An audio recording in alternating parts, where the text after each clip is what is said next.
Dilobyo. Hanggang sa muli.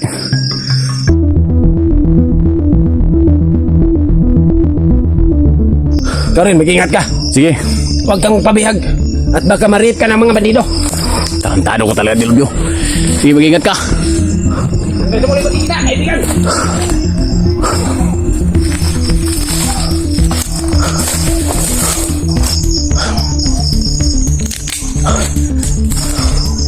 So yan mga kamaster, gagaling natin yung pasyan ni Dilobyo, kung anong yung plano niya. Sana Dilobyo, gabayan ka ni Allah at yung ating Panginoon. Hindi lahat ng pagkakataon na sa atin eh. Kailangan rin natin kumilos sa sarili natin mga paa, sarili natin desisyon.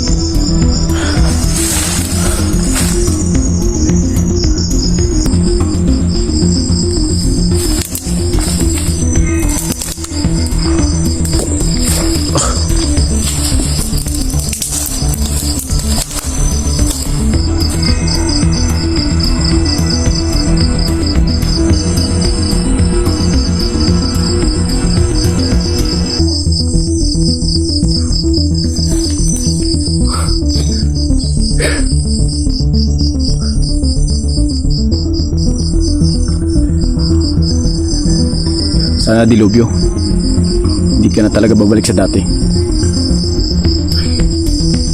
Sa ngayon na pinakita mo na inalalayan mo ako sa lahat ng mga mission ko upang makita lang yung pamilya ko. Nag-iisa kong lakas sa buong buhay ko. Ngayon tinuturing na kitang kaibigan. Hayaan mo kung anong yung mission na gagampanan mo sa buhay mo. Baka magkita tayo sa dulo. Huwag kang mag-alala. Nakatatak na sa isip at sa puso ko lahat ng mga tinulong mo sa akin. Kaya balang araw, kung mag-aabot yung landas natin, asahan mo may isa akong salita. At bilang kakampi mo o kaibigan mo na ngayon, hindi ako magdadalawang isip na tulungan ka. Sana magkita rin kayo ni Bro Max at saka si Misteryosong Tao, dahil hindi ko na alam yung mga kaibigan ko kung saan na sila ngayon. Sana tol, mag-ingat-ingat kayo, dahil may mga ibang commander na nagsisilabasan ngayon. Yung iba nabuhay na, binuhay ni Commander Usak at saka ni Diablo. Kumbaga tawagin nila pinuno. Sana mga kamaster, ati sanang suportaan si Dilobyo kung siya man ay gagawin niya yung plano na sasama sa atin, at bilang magiging tayo na rin sa susunod na panahon, kasi gusto niyang magiging tayo eh. Kaya sana mga kamaster, suportaan natin yan, at sana hindi natin papakitaan ng mga tulad ng naranasan ko dati.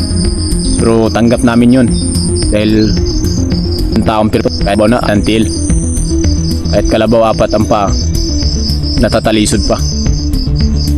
Kaya walang taong perfecto talaga, pero kailangan tayo tatanggapin natin yung mga kamalian natin, dahil hindi matutuwid yung mga mali kung lagi tayong tama. So yun mga kamaster,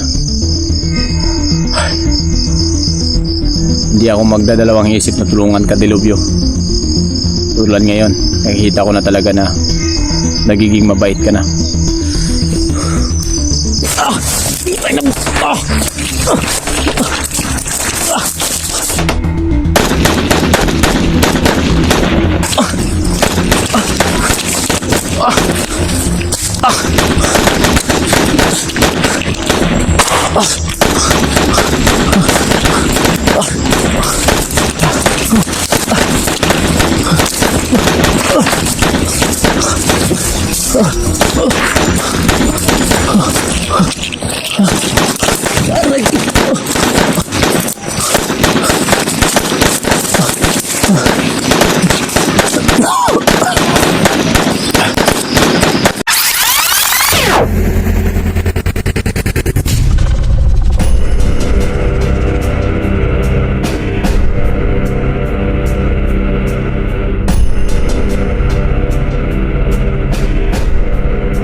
Grabe yung putok.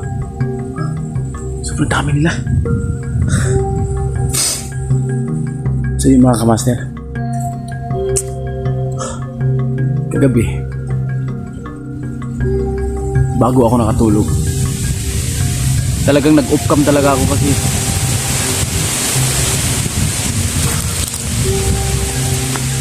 nag-off cam talaga ako kasi mga kamaster.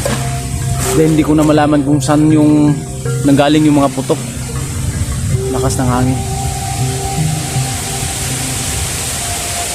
Parang may pahiwatig na naman ah.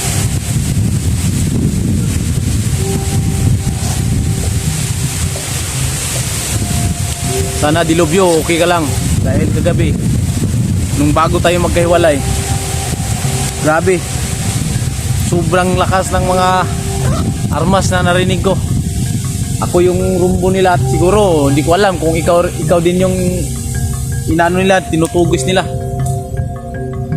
Nag-off cam na lang talaga ako dahil hindi ako ano talaga ng maayos. Kung lagi naka-on cam yung cellphone.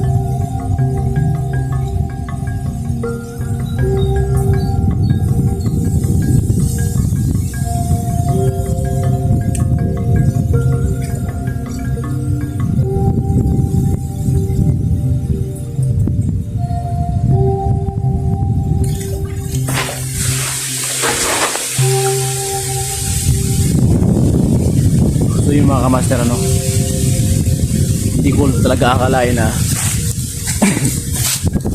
magagawa ni Dilub yung makipagsiparit muna sa akin. Dahil akala ko talagang buo na yung loob niya na magsama kami sa mga operation na aming hahanapin yung mag-ina niya at saka yung anak ko na naging commander na yung anak ko ngayon sa Batang Asero. Akala ko talaga magsama na kami. Pero inano ko yung desisyon niya, nirespeto ko kasi sabi niya gusto daw niya niyang kumilos na mag-isa at ayaw daw niyang palagay din sa alanganin yung buhay ko. Dahil tulad ng sabi niya, may anak pa daw ako doon sa Patag na naiwan na pwede kong uwian. Si Dilubyo daw, sabi niya, siya daw, nandito daw yung anak niya lahat. Ikuha daw ni Pusak at saka na Diablo. Kaya gusto rin niya kumilos na mag-isa lang. Sana mga kamaster, kung saan man si Dilubyo ngayon, sana nasa mabuting kalagayan na siya. So yun, Dilubyo, bro, hindi ko makakalimutan yung masayang alaala na binigay mo sa akin. Tarantado ka talaga. Kala ko iba yung ano natin, magiging disguise. Kala ko maging bandido ako, pero sa ginawa mo sa akin, ginawa mo akong babae. Talaga solid yung samahan kahit mission failed tayo. Hindi natin nakuha yung dalawang bata, pero alam ko ginawa natin yung sapat, ginawa natin yung kailangan dapat, pero na-failed yung mga mission natin dahil sobrang dami nga nila. At manghingi rin ako sa mga sulit nating mga taga-subaybay na sorry dahil yun ang nangyari. Pero alam nyo naman po, makikita nyo naman po sa video namin na kahit akong nahihirapan na sa mga suot ko, pero ginawa pa rin namin, nilagay namin sa panganib yung buhay namin, alang-alang lang sana sa mga bata na gusto namin makuha. Alam nyo naman mga kamaster kung gaano ka delikado yung pinasukan namin dalawa. Yun nga lang, hindi nag-success yung plano ni Dilubyo na ganun. Ewan ko kung saan niya nakuha yung mga damit. Tsaka yung ano, sabi niya sa anak daw niya yun dati. Siguro pakiramdam ko, yun siguro yung ginagamit nila pag nung nasa Hukbong Kilusan pa siya. Siguro yun yung ginagamit nila pag nang hold up siguro sa Patag. Kasi kabisado na yung ano daan. Alam na rin yung masikot-sikot dito. Sana bro, mag-ingat ka yan kung saan ka man ngayon Dilubyo. Tulad ng sabi mo sa akin na sana magiging katulad ka namin, magiging hunters ka din. Abangan ko yan bro. Abangan ko yung ano mo, pangako mo na magiging katulad ka rin namin. Soon. Hindi man matutupad ngayon, sigurado ako balang araw matutupad mo yan. Bilang hunters ka na soon. Sana mga kamaster, suportahan natin si Dilubyo yung pangarap niyang magiging hunter din at tutulong sa atin upang masugpo yung kasamaan dito sa bundok, tulad ng mangunguha sila ng mga organ ng mga bata, lalong-lalo ng mga bata, at lalong-lalo na rin kami mga hunters na laging nasa kapahamakan yung buhay namin dahil sa kanila. Kahit hindi kami pumunta dito sa bundok, kusa silang pumunta sa patag upang kami ay ipapatira talaga nila, ipapatumba. Ewan ko kung ano nila sa hunters. Siguro alam nila na hunters yung number 1 at tinik daanan nila pag hindi nila nakuha lahat ng mga nila lakad, tulad ng mangunguha sila sa patag ng mga biktima. Alam nila na mga hunters ang unang-unang re-responde o unang-unang makakabangga. Kaya siguro nga kahit hindi kami pupunta sa bundok, kusang sila sa patag, kusa nilang pupuntahan yung mga pamilya namin. Pero believe ako sa lahat ng nagsusuporta dahil hanggang ngayon nandyan pa rin kayo. Saludo ako sa inyo mga kamaster, at nandyan sa tagaibang bansa na nakikibaka rin sa araw-araw. Ingat-ingat kayo lagi dyan mga kamaster. So ngayon mga kamaster, napusin muna ako. Nagbabaka sakali ako na makita natin ulit si Dilubyo at saka si Maxtom at si Mystery Suntao. Para naman sa ganun buo na yung team at makasama natin yung mga mahal natin sa buhay. Pero sa totoo lang mga master, dihado yung sa side ko, dihado yun kasi iwan ko kung makakayanan ko pa ba na kumbinsin yung anak ko babalik sa akin, dahil sa lakas ng hypnotize na niya sa katawan, parang naiinganyo na rin siya pumatay ng tao, at saka nagiging na siya ngayon dahil binigyan siya ng ni Kusak at ni Diablo, binigyan siya ng ranggo kumbaga tawagin. Siya na yun ang nagdala sa batang asiro isang utos niya lang, kung maririnig ng batang asiro yung utos niya o boses niya, kailangan masunod agad. Kaya parang feeling ko mahihirapan tayo mga kamaster na kumbinsin natin ulit yung anak ko. Pero hindi tayo susuko, walang susuko mga kamaster. Hindi nga ako sumuko na pinadamit ako ni Dilubyo ng pambabae, tapos nilagay ko pa yung buhay ko sa pamakan sana. Pero alam naman natin na kaya natin pagtanggol yung sarili natin, kaya okay lang yun. At least naka-experience tayo, at saka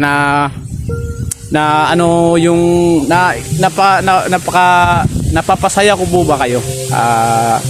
Kumbaga happy na rin ako kasi lahat ng nakikita ko sa comment section napatawa ko kayo kahit sa delikadong paraan. At least yung iba naiibsan daw yung sakit na nararamdaman nila, napangiti daw sila kaagad kahit sa sobrang pagod na sa trabaho, yung nagtrabaho sa ibang bansa, yung mga abroad OFW, naibsan daw yung pagod nila, gutom, dahil nakikita nila yung video na yun nakagagawa ni Dilubyo na pinadamit akong pambabae.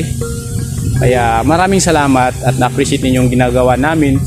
Sana sa susunod pa na mas gagawin namin, nandyan pa rin kayo.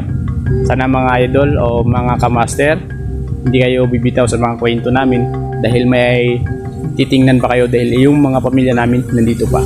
So yun, sabayan niyo ako sa aking paglalakbay ngayong araw na to. Sana makita natin si Maxtom, si Mystery Suntao at saka si Dilubyo. So yun mga kamaster, tara!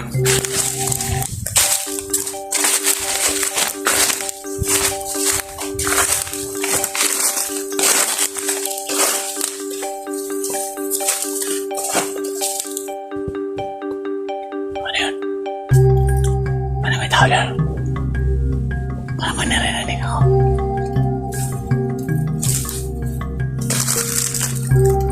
Ibang klase talaga daw. Ibang klase itong lugar na napasukan ko.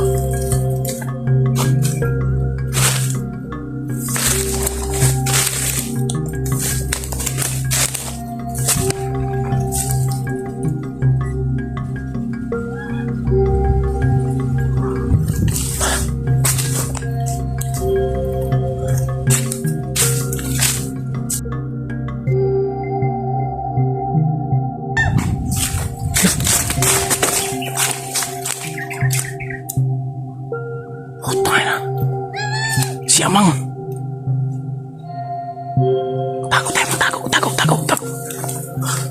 Kalangkaw. Siya mang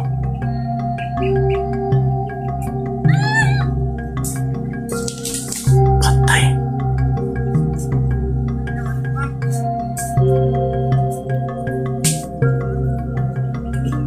Sino yung bata na dinala nila?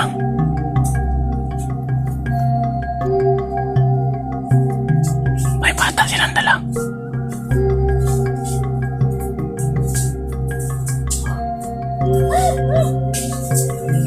Sobrang dami nila.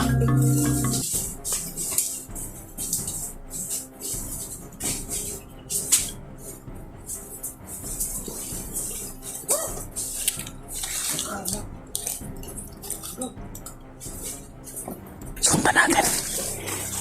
Gagamit tayo ng tagulilong.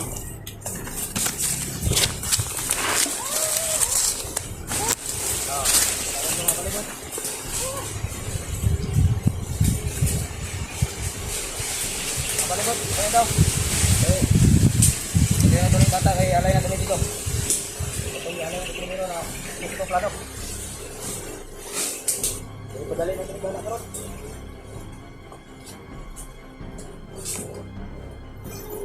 Iaalay daw nila yung bata. Yung dala daw na bata nila. Iaalay daw nila. Kaya natin yung bata dito. Kaya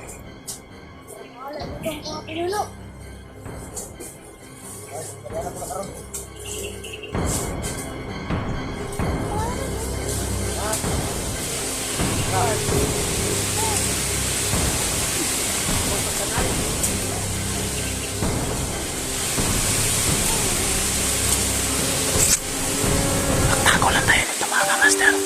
Kumamay na akong tagulilong. Sobrang dami nila. Hindi ako pwedeng susok doon.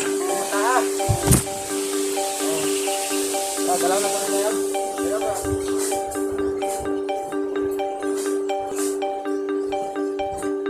Ay, umba.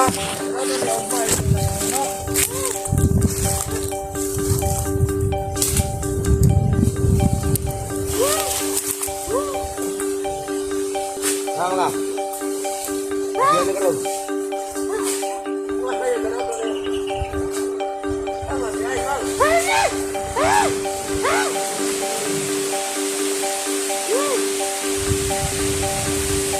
Ay, kuha kayo. Ano ni kota? Umba. Ah. Kamu ada.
Saan kanila dadalhin yung bata? Sobrang kawawa. Di kaya yung... Baka... Ano yun ni Max lang ba?